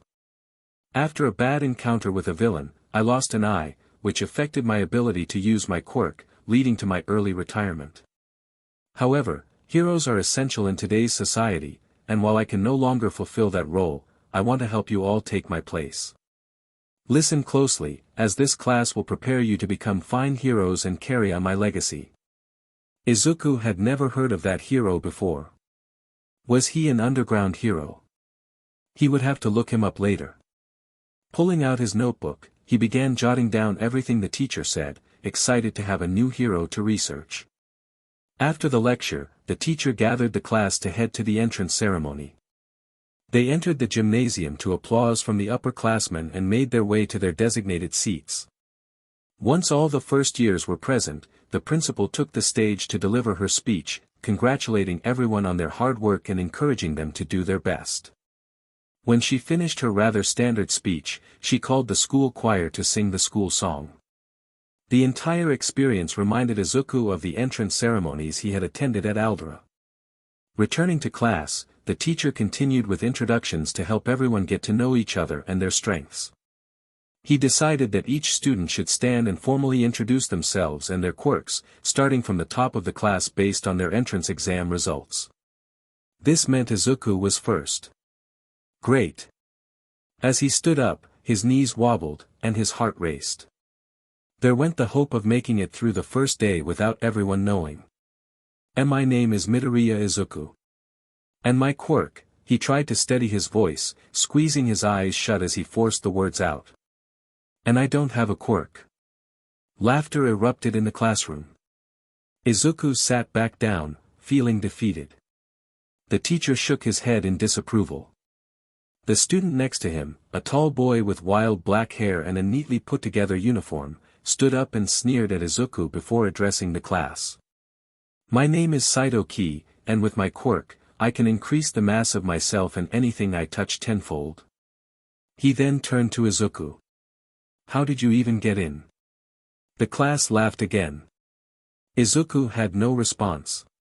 Once it was clear he wasn't going to say anything, Saito sat back down. The teacher simply beckoned for the next student to stand and introduce themselves. By lunchtime, Izuku felt relieved to take a break from his classroom. He had a packed lunch, so he didn't have to stay with the other students. The cafeteria was too loud, and he preferred to avoid it. Instead, he took this chance to get outside and breathe. From the moment he introduced himself, he felt the eyes of the other students on him like he was some kind of exhibit. He had hoped high school would be different. There was no Kacchan to bother him, no one who knew him. Already, he sensed a target on his back. How long before the rest of the school found out? Izuku decided to sit in the courtyard under a tree to eat, pulling out the lunch his mom had packed. She kept it simple, rice ball and boiled eggs, along with a little handwritten note reminding him how proud she was. As he popped a rice ball in his mouth, he thought back to middle school, where he usually ate in the classroom, using the time to update himself on any hero incidents he needed to log. Maybe he could do that in the courtyard now. After all, he still needed to stay updated, otherwise, he could fall behind. Are you talking to yourself? Izuku jumped and turned to look around the tree, startled by the sudden voice behind him. Oops, sorry. I've been told I do that sometimes. Is it okay if I eat here too? I didn't see you there. On the other side of the cement planter, a girl with shoulder-length blonde hair watched him with her head tilted slightly. She stared at him like he was some kind of specimen. I don't care, it's not like I own this tree or anything. Oh, yeah. I don't own this tree either. Izuku waved his hands in front of his face, rustling his lunch. He managed to grab it just before it would have fallen to the ground and held it in his lap, realizing how ridiculous he sounded. Of course I don't, that's silly. No one owns a tree, I'm Toga, by the way. The girl's serious expression softened a little, and she gave the smallest chuckle before turning away from him to eat. She watched a bird as it flew out of the tree, tilting her head up to the sky. I'm Midoriya. The two didn't speak again for the rest of lunch. When she finished eating, she didn't say goodbye. She simply packed her things, got up, and walked away. Izuku didn't really mind, it was the least hostile interaction he'd had all day. Eventually, lunch ended. Although he didn't want to leave the peaceful courtyard, he was still excited to see what the teacher had planned for the afternoon classes. When Izuku got to his desk, he found a note that simply read, "Get out." Chapter 8, Win or lose, no, you're holding your fist all wrong. Auntie Mitsuki laughed. If you hold it like that, you'll hurt yourself. She grabbed Izuku's hand, reshaping his fist to protect his fingers. Beside him, Kacchan punched a pillow his dad was holding, throwing everything into a messy-looking right hook. His dad fell to the floor, laughing and shouting. No. You got me. Kacchan scowled at his dad's antics. Get up, you old man. Let me try again, that wasn't good enough. Auntie Mitsuki held a pillow out in front of Izuku, encouraging him to punch it. Trying his best to imitate what she had shown him before, he shifted his feet under his shoulders, one turned slightly behind him. He raised his fist towards the pillow, making sure to protect his fingers, and wound back into the punch. Putting all his strength behind it, he stumbled through the blow, hearing Kacchan's laughter behind him. "Keep trying, and I'm sure you'll be a pro at it in no time." Auntie Mitsuki laughed, helping him back up to try again. For the next 2 weeks, Izuku does his best to ignore the teasing from his classmates, especially from Saito, who is particularly harsh. He tries not to flinch when his mom hugs him, aware of the bruises forming beneath his shirt. His only moment of reprieve comes during lunch. Every day, he eats in the courtyard with Toga, a girl who sits silently beside him. They don't talk, but it's comforting to be with someone who doesn't openly dislike him. One day, he almost asks her about her quirk but hesitates, fearing her response. Still, the silence is nice, he can focus on his phone while she gazes off into the distance. When they're together, no one bothers him, and for that brief time, he feels safe at school. Izuku reminds himself of the purpose behind it all, hero training. The afternoon classes are much more enjoyable than the morning lectures. Every 2 weeks, they get to use the gymnasium for practical training. Although he may not be the strongest, he knows he is fast and smart. If the teacher recognizes his abilities, it could change everything for him. So far, the hero training classes have been mostly theoretical, covering concepts he already knows from years of studying heroes. But today is different, he finally gets to put his knowledge to the test. Before heading to the gym, the class changes out of their school uniforms in the locker rooms. Izuku is glad he packed his red running shoes, avoiding the slippery school shoes everyone else wears. Once changed, he heads to the gym to wait for the others. When everyone is ready, the teacher explains the day's exercise. "Today, we'll put our theory work to the test. I'll split you into hero and villain teams for individual missions. Your goal as heroes is to safely recover the civilian and capture at least one villain. Villains, your goal is to prevent the heroes from succeeding or escape without capture. Does everyone understand?" The class nods, and the teacher begins assigning teams. One student raises his hand, asking who the civilian will be. The teacher explains that since they have an odd number of students, one will be chosen as the civilian. When the teacher announces that Izuku is the civilian, he feels a wave of dread wash over him. "Sir, will we SWCH roles later?" Izuku asks, hoping for a chance to participate more actively. "We only have time for 5 rounds. You'll learn plenty as the civilian," the teacher replies, dismissing his concerns. Izuku can hardly believe it, this feels like a cruel joke. During the first round, Izuku tries to fight back, breaking free from the villains and running towards the heroes. The teacher yells at him to remember his role, forcing him to pretend to be helpless throughout the exercise. It's humiliating. When the heroes win, they drag him around, and when it's the villain's turn, he ends up with new bruises from Sato's rough treatment. As the final chime rings, Izuku attempts to escape, making it to the locker room before anyone catches up. Saito grabs him by the collar and shoves him against the lockers, followed by 2 classmates, Kawashi and Kosu. Izuku quickly assesses the situation. "Think you're cool, trying to play hero." Saito taunts, shoving him again. "What does a quirkless freak like you think you're doing? Let me go." Izuku protests, pushing back. "What is this? A joke? You can't even push me off." Saito responds, hitting him in the stomach. Izuku feels his vision blur. How pathetic. He's crying. Kawashi exclaims, while Kosu laughs and pulls out his phone. "I'll say this once, drop out while you can," Saito warns, releasing his grip slightly. Izuku processes the words. "Drop out? After everything he's endured to get here?" "No," he replies firmly. Another punch lands in his stomach, but he refuses to back down. "I will be a hero." "What did you say?"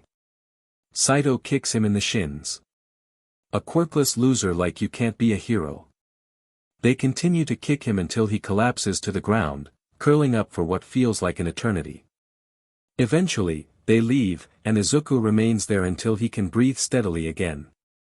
He stands up, gathers his things, and checks his reflection in the mirror. Fortunately, he got lucky, his face is unbruised, which would have been too embarrassing. Katsuki opened his bag to ensure everything was in order for his costume. He quickly glanced over the instructions for the support items included before tossing them back in the bag and putting everything on. He had been eager to wear his suit since he originally submitted the design before the start of the school year. It was a perfect fit. The black suit was snug on top and sleeveless, leaving his arms exposed. On his shoulders, he had designed a brace to help him control the knockback from his explosions. A large orange X crisscrossed across his chest, connecting to the braces. From the waist down, the suit became baggier, resembling cargo pants. The bottoms tucked into heavy boots, and silver skull-shaped knee pads buckled over the suit. He had several belts to carry smaller canisters filled with his sweat and smoke bombs. Once everything was secured, he put on his mask and spiked headpiece, designed to imitate explosions. His favorite part of the costume was the gauntlets shaped like grenades, created by the support course of the school. Each one had a built-in container meant to store his sweat, allowing him to release larger blasts and perform giant attacks. He couldn't wait to try them out. As he strapped them on, he rolled his arms and noted the difference in movement. They would be heavy when filled, and he would have to adjust to their weight. Today was the start of fight training. Katsuki made his way to the Training Ground Beta, one of the miniature city layouts designed by the school. Standing at the entrance was All Might, who was really going to be a teacher here. All Might waited with his hands on his hips, wearing one of his older costume designs, the Silver Age costume, with his blue cape blowing in the wind behind him. They say that clothes make the pros, young ladies and gentlemen, and behold. You are the proof. All Might clapped his hands together, sending a gust of wind towards the students. Now, shall we get started, you bunch of newbies? Sir. Glasses called out, clad in a white metal suit resembling a Power Ranger. Will we be conducting urban battles today, like the entrance exam? Not quite. I'm moving you 2 steps ahead. All Might raised 2 fingers, directing them at the class. Most of the villain fights you see on the news take place outside. But that's only half the story.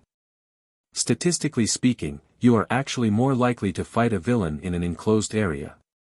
Think about it. Backroom deals, home invasions, secret underground lairs. These are the scenarios I must prepare you for today. For this training exercise, I'll split you into heroes and villains. You will be fighting 2-on-2 indoor battles. Sir, will you be deciding who wins? Ponytail asked. How much can we hurt the other team? Katsuki asked over her. Other students chimed in with questions, drowning each other out. I wasn't finished talking. The class fell silent. All Might pulled out a little book from the pocket of his costume. The villains have hidden a nuclear missile somewhere in their hideout. For the heroes to win, they must either catch all the villains or recover the weapon before time runs out. For the villains to succeed, they must avoid capture until the clock runs down and protect their weapon. Or if they capture all the heroes. Time is limited. Teams will be chosen by drawing lots, so everyone line up and pull a paper. All Might stepped to the side, revealing a box covered by his cape. Everyone lined up to pick their title for the exercise.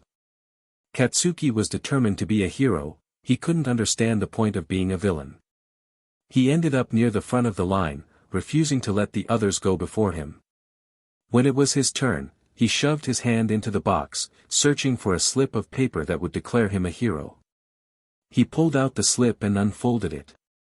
Villain. Katsuki's eye twitched.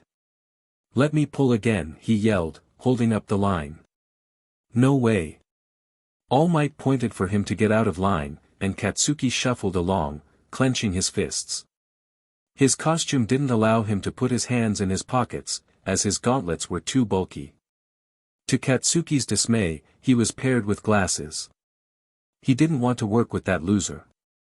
When he was called to fight first, he felt a surge of determination. He would prove he was the best, acing the exercise on his own and showing the others they didn't stand a chance against him. The villains were given 5 minutes to prepare the building, giving them a natural advantage. Once the heroes entered, they had 5 minutes on the clock to try and capture the villains. There was no way Katsuki was getting captured. If things go too far, I'll step in. Heroes, remember to limit collateral damage. You are inside a building after all.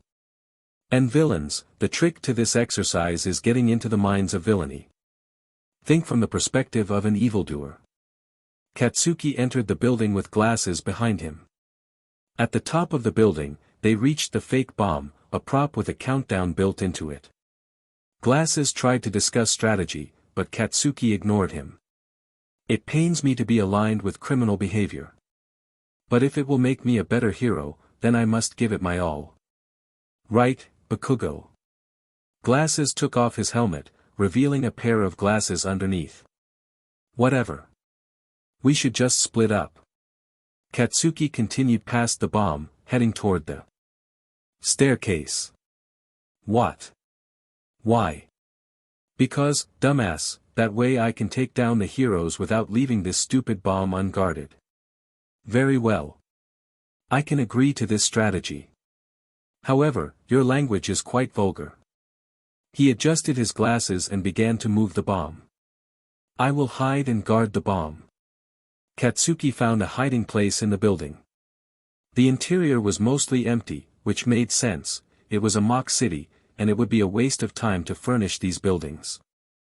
The layout resembled a maze, with long hallways, sharp corners, and few windows. It would be easy to get lost in here, which he could use to his advantage. He could corner the wannabe heroes and blast them out of the building easily. The 5-minute prep time was up. Alright heroes, your time starts now. All Might's voice echoed through the building via built-in speakers. Somewhere in the building, 2 students labeled as heroes enter. Katsuki tries to remember their quirks. The first hero is the girl with the zero-gravity quirk, known as round face. She's annoying, but as long as she keeps her distance, he thinks he can handle her. The other hero, whom Katsuki refers to as Zombie, is a mystery to him. He's not sure what Zombie's quirk is, but he finds him infuriating. During their fitness test, Zombie distracted him, leaving Katsuki frustrated and determined to figure out how to defeat him. Katsuki prowls the hallways, listening for any sign of the 2 heroes. Nearby footsteps give them away. Did they really think this would be easy? He follows the sound, honing in on their location as they approach him. Perfect.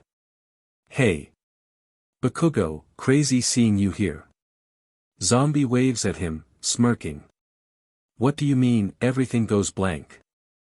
Chapter 9, Twisted Smiles, Saito Ki, the heroes win. Katsuki stands outside the building, which now has a giant hole in the side. How did that happen? How did he lose? He can't even remember the exercise. It was the same as before.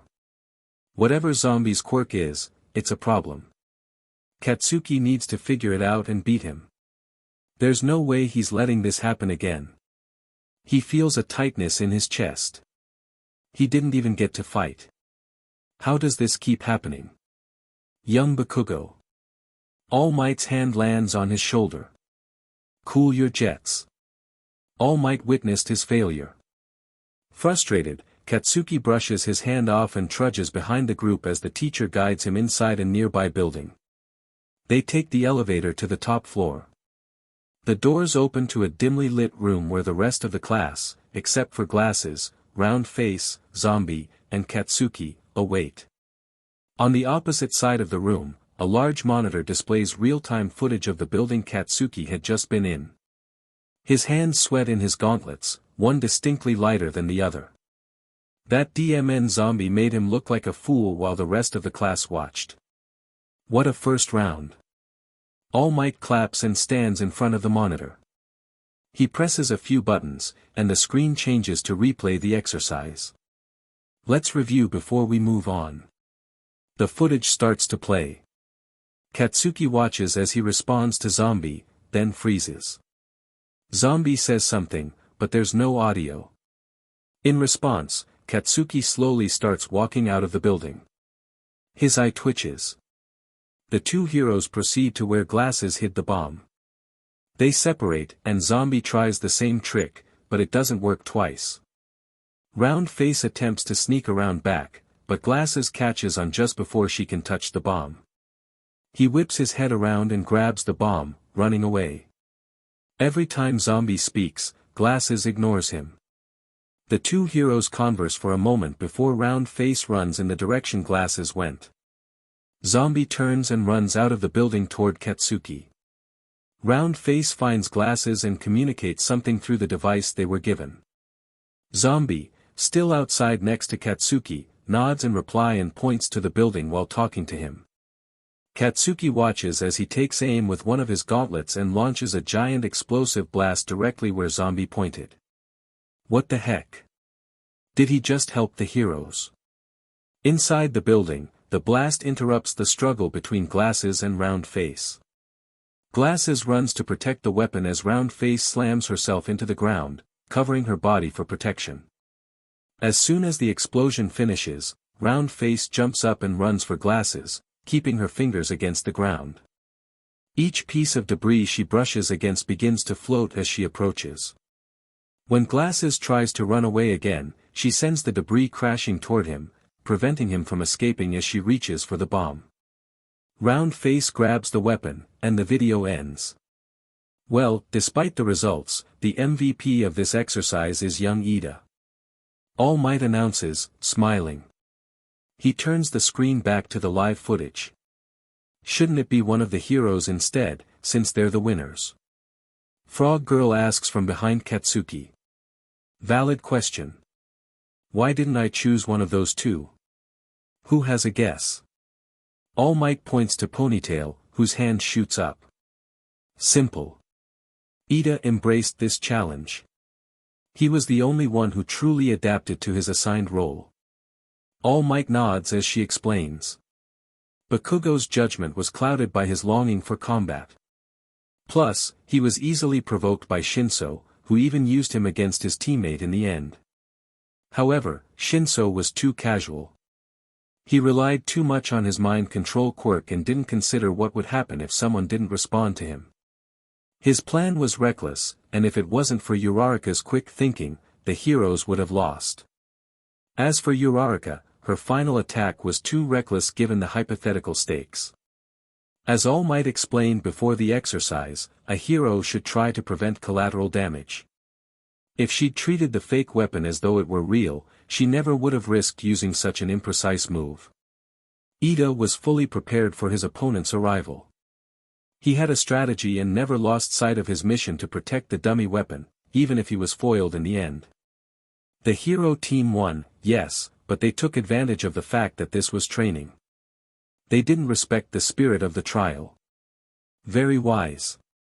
Young Ida could have relaxed a little bit in the exercise, but, otherwise, you nailed it. Let's continue on to the next group. Katsuki feels frustrated. He was used against his teammate. Not only did he fail, but he's the reason the other team won. Once the next teams are called and make their way to another building, identical to the layout of the one Katsuki just faced, the exercise restarts. This time, the villain team consists of Invisible Girl and a boy with a tail, whose hero costume makes him look like he came straight from a karate class. Katsuki decides to call him Karate Kid. The two begin planning, although Katsuki can't hear what they say. Waiting to enter the building is the hero team, Split Hair and Octoarms. As soon as the heroes are allowed into the building, Octoarms grows ears on his hands and places them against the ground. He slowly moves them around, then freezes and turns to Split Hair. The two exchange words that Katsuki can't hear, then Octoarms leaves the building. It's over in seconds. Split Hair freezes the entire building, securing the weapon and immobilizing the villain team in one move. Katsuki backs up, glaring at the screen. How does he keep losing to this guy? Slowly, Splithair walks through the frozen building to the weapon, knowing exactly where it is.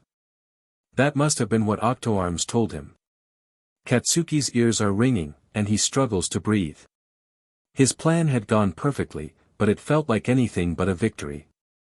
Katsuki's knuckles are white, clenched so tightly that if it weren't for the gauntlet's built-in gloves, his nails would have cut into his palms.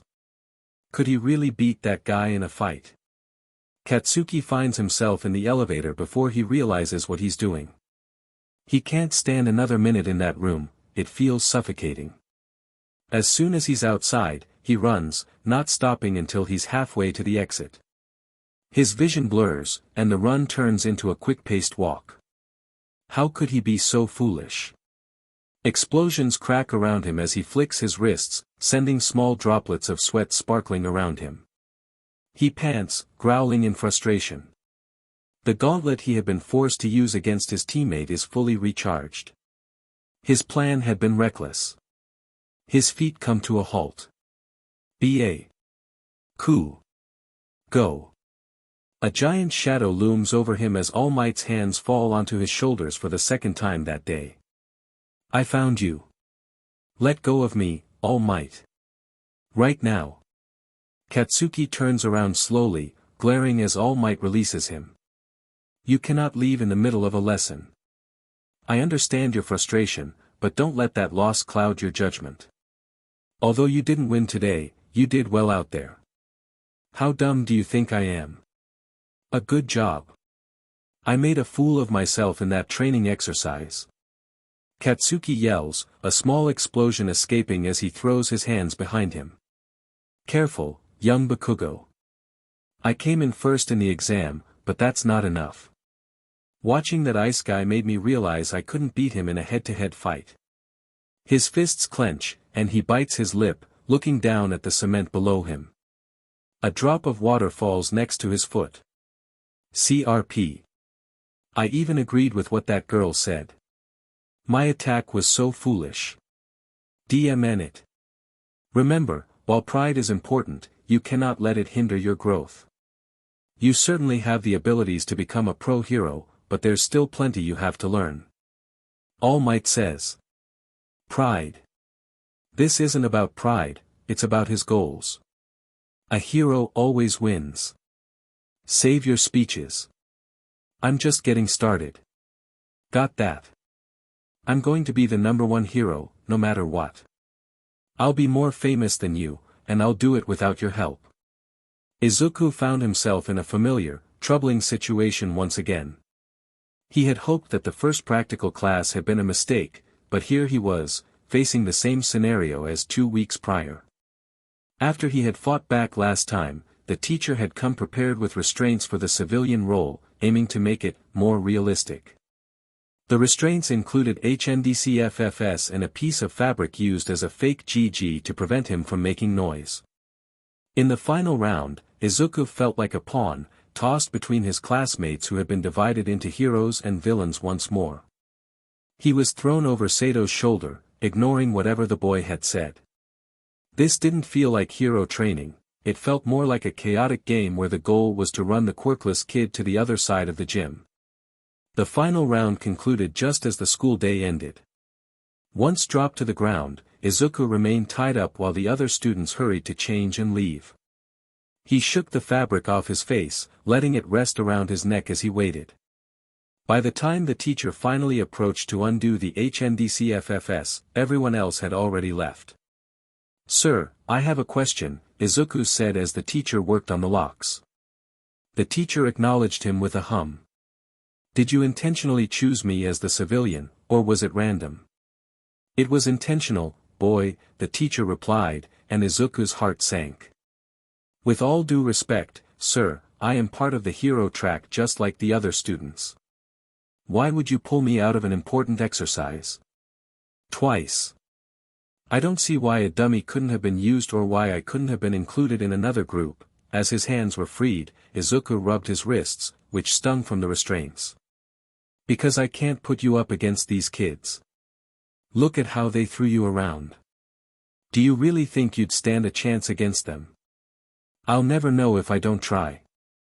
Izuku exclaimed, tearing the fabric from his neck and clenching it in his fists. I won't put you up against people you aren't on the same level as. It isn't safe. The teacher dismissed him and walked away, leaving Izuku fuming. How could he make that decision? Wasn't he in the same class as everyone else? Izuku growled in the empty gym, grateful that the others hadn't heard the teacher's words. If someone like Saito had overheard, it would only add to the tension. He took his time getting to the lockers, lingering in the gym as he wrapped the fabric around his wrist and then unwrapped it repeatedly. Once he felt it was safe, he left the gym. To his relief, the locker room was empty. He quickly changed back into his school uniform, stuffing the fabric in his pocket before gathering his shoes and gym clothes. Still adjusting his tie, he left the locker room. The school felt unusually quiet. The sun was still high in the sky, and he could hear after-school clubs starting in some classrooms, but the halls were mostly deserted. He needed to grab a textbook from his locker before heading home, so he made his way toward the general entrance. As he walked, a sharp metallic smell caught his attention from a nearby hallway. Overhead, a fluorescent light flickered. Approaching, he heard two distinct sounds, one male and one female. The female turned into a muffled giggle as he got closer. Rounding the corner, Izuku was met with a shocking sight. Lying on the cold tile was Saito, injured and bleeding. Straddling him was a girl with blonde hair, her face obscured as she drank from a straw that was disturbingly lodged in Saito's chest. She tucked a strand of hair behind her ear, tears streaming down her face, and a wicked smile spread across her lips. It was Toga. BLD dribbled down her chin as she laughed. Get off him! Izuku shouted, his instincts kicking in. He threw his bag aside and rushed forward, shoving the girl. She looked startled and pulled out a razor, but Izuku quickly twisted her wrist, knocking the weapon away. He pinned her to the ground, and her expression shifted from excitement to horror as she realized the gravity of the situation. I don't know what happened. I was just trying to help, she stammered, glancing at Sato's body. Izuku checked Sato's pulse and breathing, relieved to find he was still alive. He pulled the fabric from his pocket and carefully removed the straw, which had been embedded in a deep cut. Saito had multiple injuries, and time was running out. Toga, did you do this to him? Izuku asked, trying to keep his voice steady as he worked to stop the bleeding. No. He got in a fight with someone after school. They really hurt him. He looked so cute. Her eyes darted to the razor, a crazed smile beginning to return. I guess I finally snapped. I don't understand what? Izuku pressed, the fabric quickly soaking with BLD. He ripped off his jacket and pressed it against the wound, hoping to control the bleeding long enough to get help. Why do I have to repress everything? Why am I not good? Toga cried, unable to look at Saito. Why doesn't anyone else do what I do? Izuku realized this was her quirk. He didn't respond, simply observing her for the first time, trying to comprehend the turmoil behind her actions. She looked so lost, caught between a strange longing and her guilt. Stains marked her skirt, remnants of a chaotic moment. Tears streamed down her face as she stood there, trembling. He glanced back at Saito, who had finally stopped losing BLD slowly. He reached out to Toga. I don't have all the answers, but I don't think you meant to hurt him. Did you? They held hands, and he looked her in the eye. She shook her head, tears still flowing. Listen, Toga, I need to call a teacher to help Saito. If you're here when they find him, everyone will know you were involved. You need to run. Go home, grab what you need, and meet me back here tonight. Okay. Is he going to be okay? She asked, worry etched on her face. I don't know.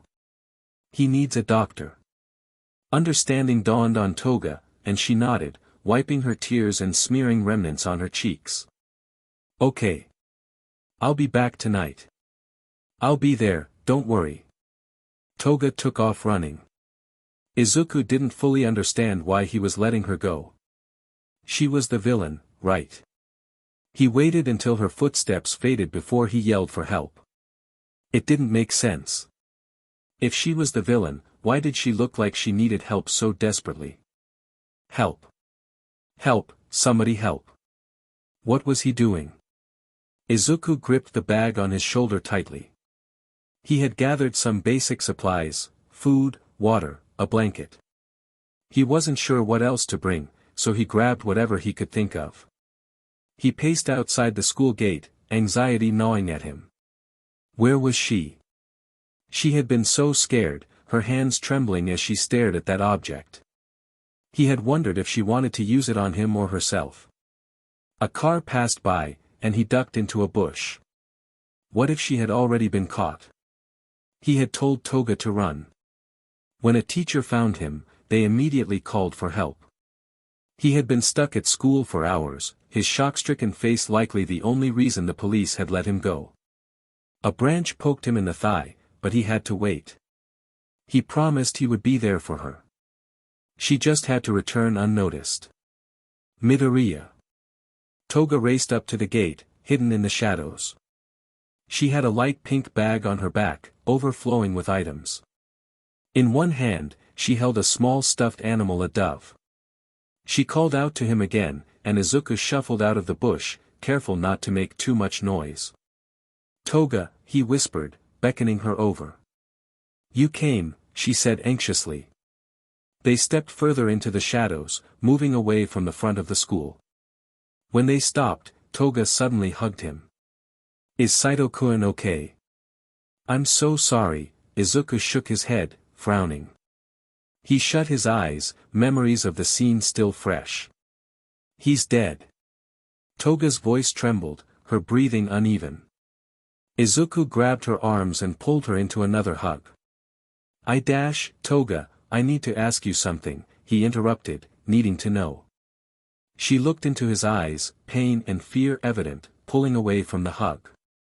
He finally asked the question he had avoided for weeks. What is your quirk? My quirk. Toga looked away, unable to meet his gaze.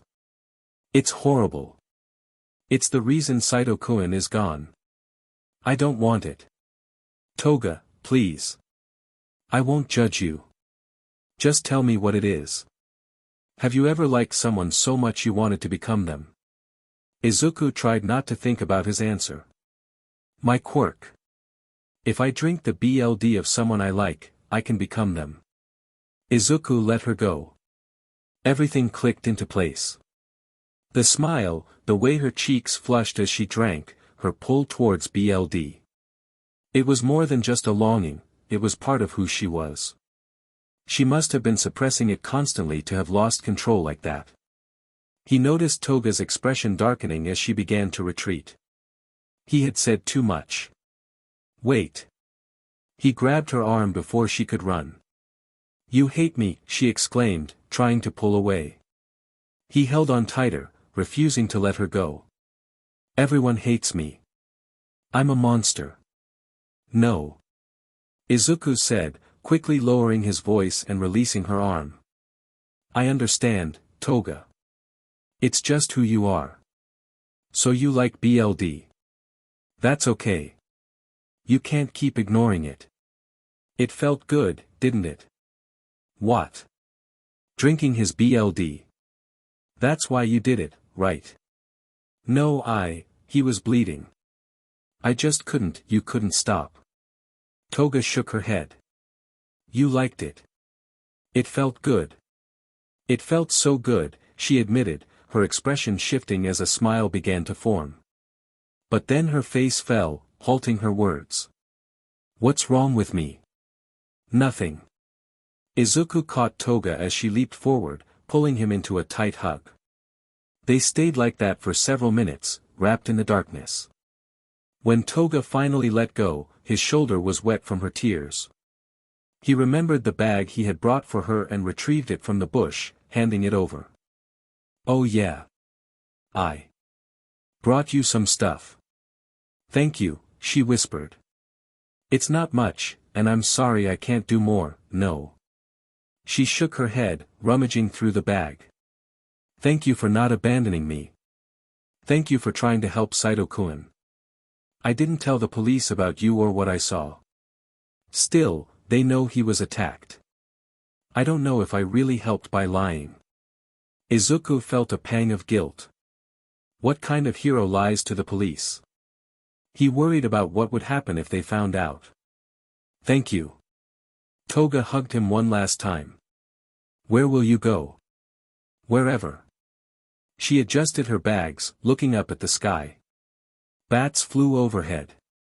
I can't go home again. So I'll go wherever I want. It's kind of freeing. I'd try to get as far from Mustafa as possible before they figure everything out. You don't have to worry about me, Mito-kun. Toga turned back, smiling widely at him over her shoulder. After all, I'm a MSTR of disguise. Izuku blinked. Toga had vanished, swallowed by the shadows surrounding them. How had she done that? After Toga left, Izuku began to wander, unsure of where his feet were taking him. His mind was a jumble, replaying everything that had happened. He sat numbly through the hour train ride back to his apartment, passing his home and heading behind the building to a small wooded area that separated his neighborhood from another. The stretch of woods continued for about a mile before reaching the coast, and that's when he realized his final destination. As he trampled through the woods, memories of the times he and Kacchan took the same path flooded back. He began his trek down to Dagoba Beach, a place he shouldn't have been surprised to end up at, especially with so many thoughts about quirks weighing on his mind. These woods had been his playground, where he spent hours hunting for beetles and playing games. Before quirks became so important, it was a simpler time. When Kacchan's quirk began to develop, it seemed obvious that it would be explosions. It just fit him. That was part of what fascinated Izuku about quirks, they reveal so much about a person. Quirks are an extension of who someone is, altering their actions, reflecting desires, and directing the course of their lives. Ignoring them is as impossible as ignoring being quirkless. Reaching the edge of the woods, Izuku paused at the road that divided the beach from his clearing. He waited for a car to pass before crossing to the other side. The beach lay several feet below the roadway, hidden by a wall along the sidewalk. Looking over the wall, he felt a wave of disappointment. The beach was completely trashed, a dumping ground now. There was no point in going down there, so he rested his arms on the wall and gazed out at the ocean. He hoped Toga was okay, but fear gripped him. It was hard to know if he had made the right choice. Saito was gone, and he felt responsible. Yet, he couldn't ignore Toga's silent plea for help. Should he have told her to run? Should he have helped her avoid capture? The confusion weighed heavily on him. The only certainty Izuku had was that he didn't see Toga as a villain in the way he had been taught. A villain was someone who did bad things, but Toga was a good person who made a mistake.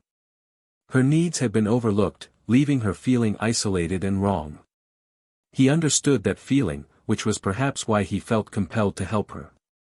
Pushing himself off the wall, Izuku headed back into the woods. Staying out there wouldn't help, his mom was probably worried about him.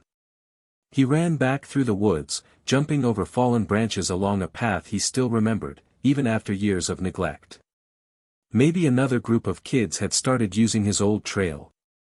Despite the new plant growth over the twigs, he still knew the way through. When he reached the other end of the clearing, he paused to catch his breath. Entering his building, he climbed the stairs to his unit near the top. After 4 flights, he walked down the narrow hallway to his apartment number. Quietly opening the door, he stepped inside. "Mom, I'm home." Izuku slipped off his shoes as he closed the door behind him. The kitchen TV was on, and he could hear the news discussing an incident involving All Might. He wasn't in the mood to listen.